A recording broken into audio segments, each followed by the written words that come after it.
about it, really. Gazelle, anything else? Anything that's going to catch their eye? Step ladders. Yeah. Oh, yeah. We had to mention that. I mean, because quite simply, there were no step ladders in there, and if you take away those, somebody is going to comment and say, "Where are the step ladders in the Gazelle's room?" We know you haven't got a green screen. We know you got a green nose, but we know you haven't got a green screen. So, but even if you had a green screen, I think I'd still put the ladders in. Better than having a brown nose. Aye, like a few of the MPs that we know. Oh, Yeah. nod. Go on. Yeah. Okay, well, now we're in. The music is finished, I think. I'm not sure, because we're adding it afterwards. Okay, ready? Don't forget the catchwords. Minecraft. Donald Trump. Who else? Statsman, who else? Minecraft, Donald Trump. Eat as much food as you can.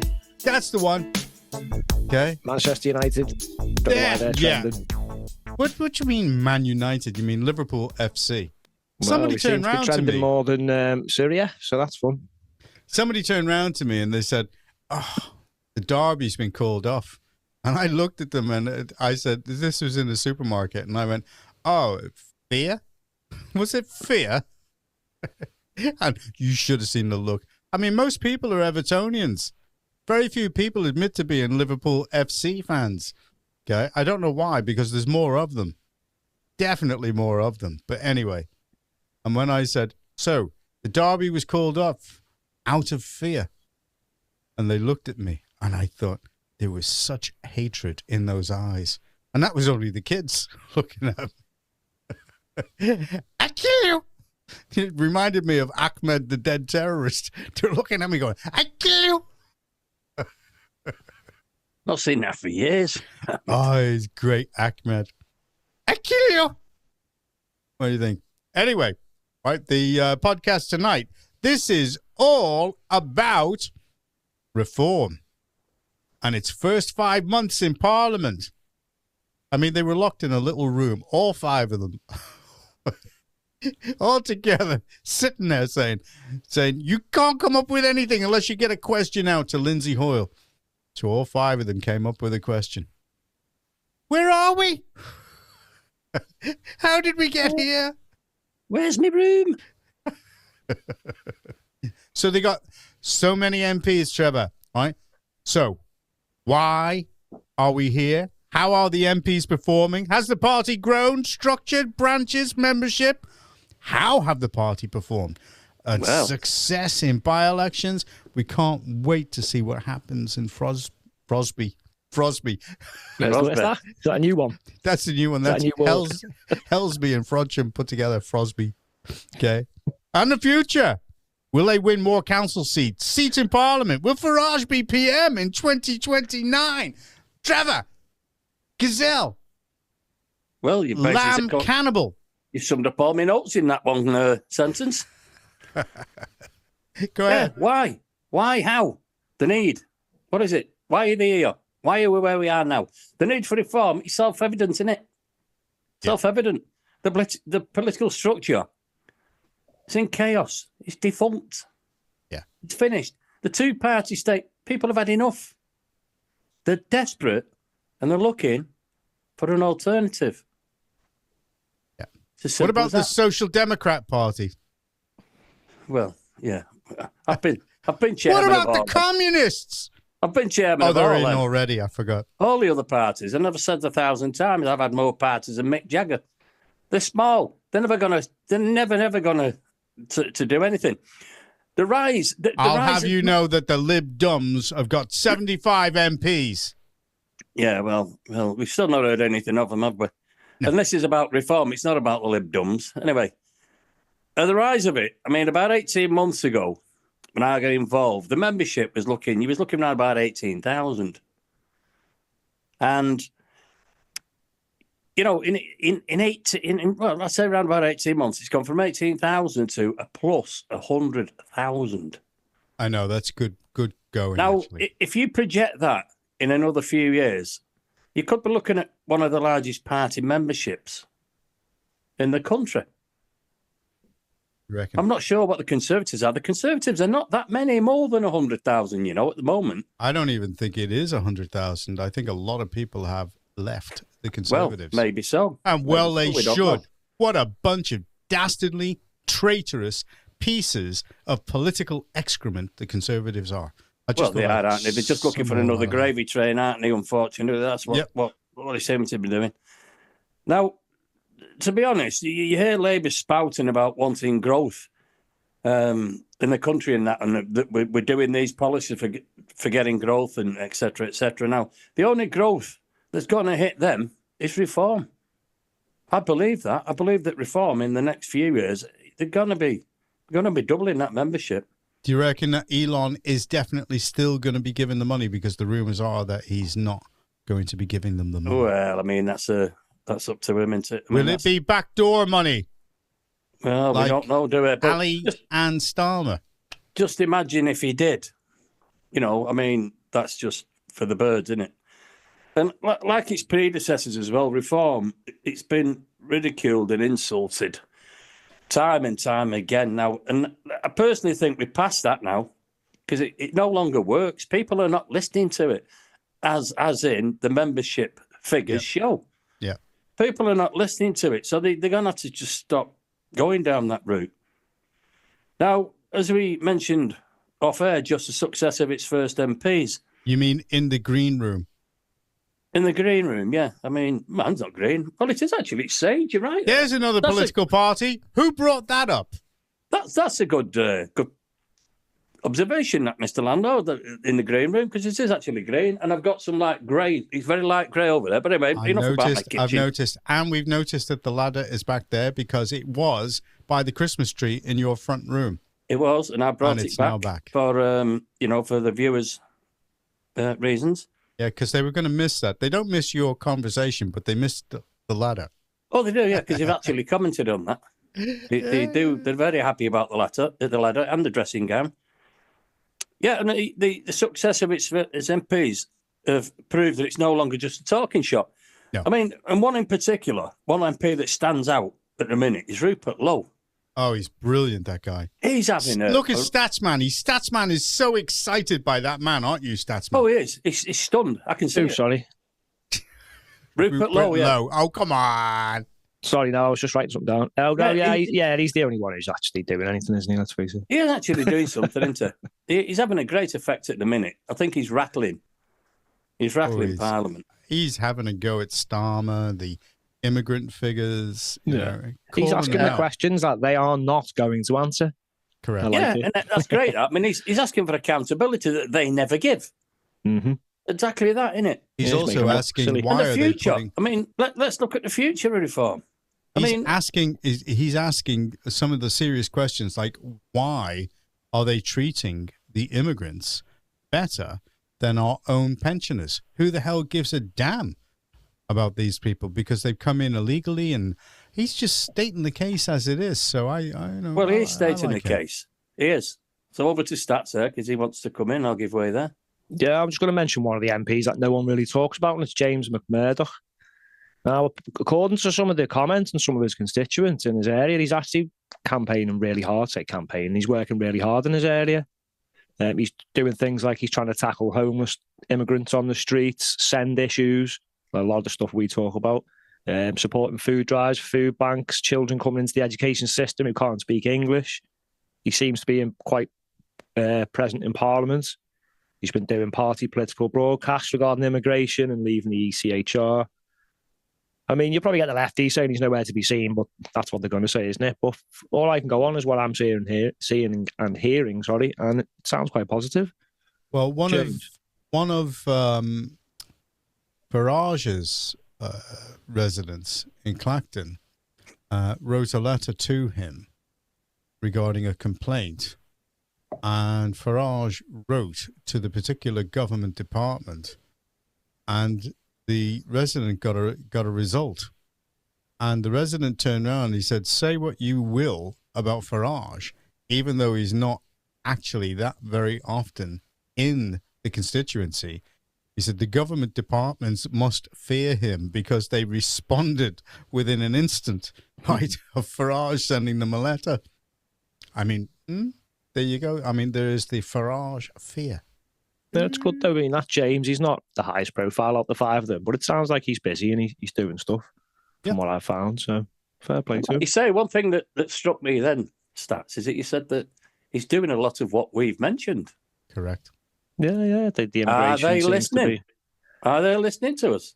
Yes. Well, there's send issues all across the country. Immigration's a massive problem, but we've covered. I mean, you in particular, Stats. We've covered send over quite a few podcasts. Yeah, we have. So our reform listening to Cheshire Matters. I would say that or are they just listening to what the constituents are asking them? You know, no, they're listening to us. But the problem here is when we've tried to ask our local representatives, all they say is, sorry, but we just vote on a whip, so we'll do whatever the Labour Party says. We don't care about the constituents. That's been made quite clear. Yeah, well, that's definitely that's a refreshing change. So good. I'm quite happy. I mean, as regards local elections and that, Reform are doing very well in it. Not local elections, sorry, by-elections, the council by-elections. They're doing very well in that as well. And you've got, there's I'm not sure how many it is. I'm sure it's about 1,200 councillors up for local elections coming up in May in 2025. You've got the Welsh Assembly in 2026. Yeah. Wow. And as I say, the predecessors of Reform, which was UKIP, then a Brexit party, they always do well in Wales. And the latest polls in Wales, the Reform are ahead. Wow. You can't call them polls. Let's see if that comes into fruition. You can't call them polls. You have to call them Polish or nothing. Well, you have to call them polls. You can't call them Remains because they're actually polls. Well, that's just being nitty-gritty. I know. And you can't even say that either. You can't say nitty-gritty because that is a rude word referring to a slave on a ship. Well, there you go. Getting down to the nitty-gritty. It's not nitty-gritty. There you go. Well, I've not heard that before. I'm educated again tonight. Indeed. Yes, indeed. Stats wants to say something there. Yes, he does. Right. Go ahead, Stats. Stats, go ahead. Can I go now? Go ahead, Stats. He looks like he's about to speak every time. Have you finished? Yeah. Well, I had a little look before because I didn't actually know how many councillors they've got. 43 up to now, which isn't bad considering there's been no major local elections. Yeah. No, they're just not by-elections. That's not bad at all, is it? So it's looking good because you've got like Thurrock. I think next year seems to be one of their big targets, and that's 49 seats. Yeah, they should take the Conservatives out there. I mean, Thurrock. They will definitely take Thurrock. It is one of the most... the pure presence of Farage. They are one of the most corrupt Conservative councils going. I mean, there's been so many different allegations made about the way that the money has been used down there. It's not funny. I think there are 13 authorities next year that are up for election. So I should imagine that Reform are going to do well in most of them. You know, Trevor, do you think there is a chance that Reform are... I know they're riding high in the polls. I know that they're 2 or 3 points ahead of Labour in certain polls. Do you think that there is a chance in 2029 that Elon Musk is right and that they are going to wipe the Conservatives out? Well, that's a good question. By 2029, I mean, as regards these polls, if you look at them and believe them, they're going to have to be a lot further ahead. You know, you're going to be talking 40+% to get that amount of MPs to form a government. You're talking, I mean, and I know it's their line. I know what they're saying. Is it possible? Yes. It could be possible because of the state. This government at the minute, they're just digging and digging and digging. And if they don't start getting any results, I'd say within 12 months, if they don't start turning things round, Reform are just going to carry on and carry on. And if they're heading towards 38 and 40, etc., something like that, you know, once you start gathering that momentum, it starts to roll, doesn't it? they're going to have to think very seriously about what they're doing. I mean, nobody trusts Labour. I don't know anybody that I speak to that actually trusts our MPs or any Labour MP or any Labour-controlled council, within the area. They have no faith in them whatsoever. Go ahead, stats man. So you might only worry about anyone. It might be Reform. Anyone who puts up an opposition here, they're going to struggle, and it's going to be tough.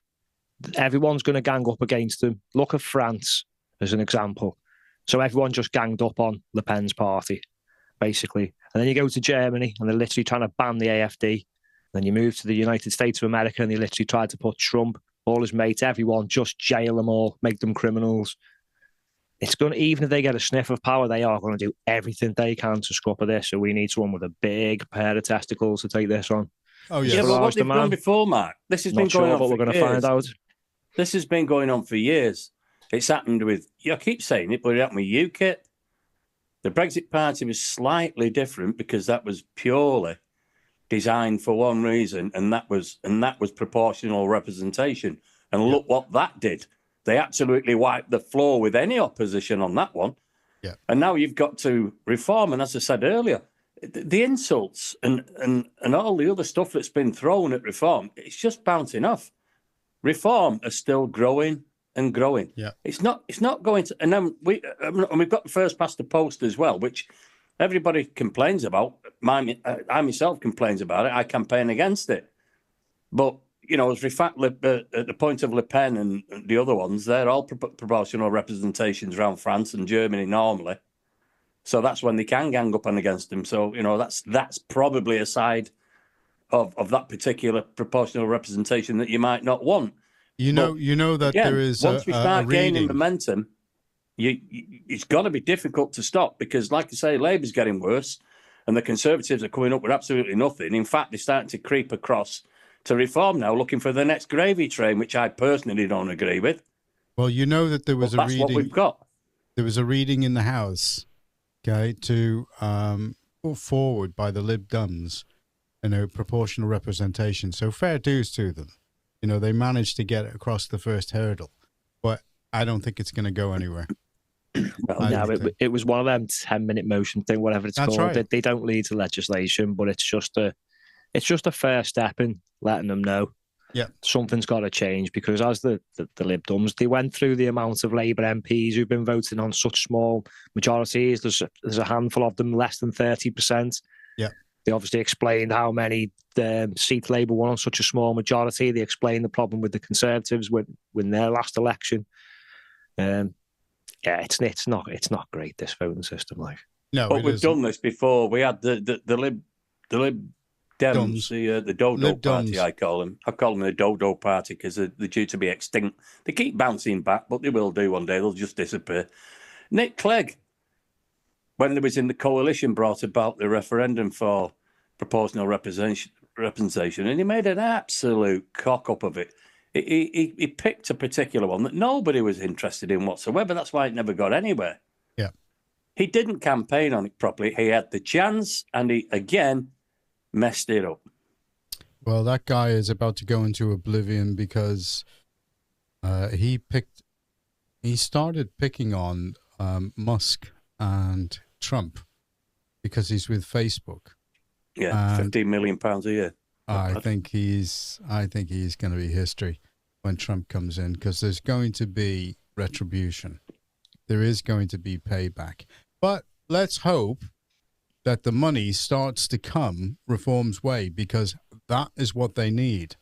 And I'm pretty sure that the major parties I call them major, the parties are actually going to try to introduce legislation to stop foreign money coming in.